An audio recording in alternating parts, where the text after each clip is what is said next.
जवानी सतावे मोर घरे ना आवे होई जवानी सतावे हमर दिक्कत बढ़ा गर्मी से जाता सखी होठ लाली पिघल गर्मी से जाता सखी होठ लाली पिघल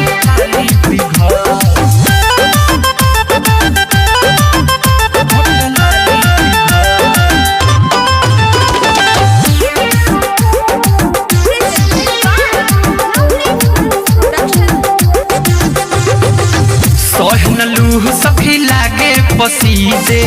चुए होठ लाले चोली रोज रोज भीजे अरे का बताई सोहन लूह सखी लागे पसीजे चुए होठ लाले चोली रोज रोज भीजे जल्दी घरे उइते कोनो जतन लगइते जल्दी घरे उइते कोनो जतन लगइते हमर चिंता बढ़ल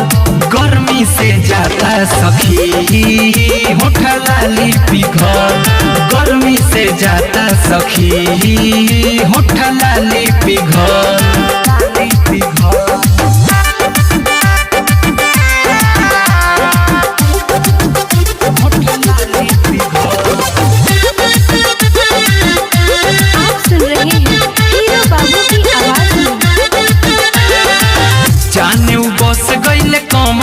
देश रे हमा धैले बनी पगली के भेस रे सखी जाने बस गईले कौन देश रे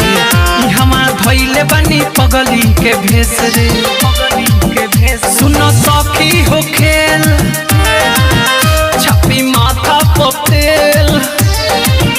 सुनो सखी हो खेल छपी माथा पतेल हमर जीवा डरल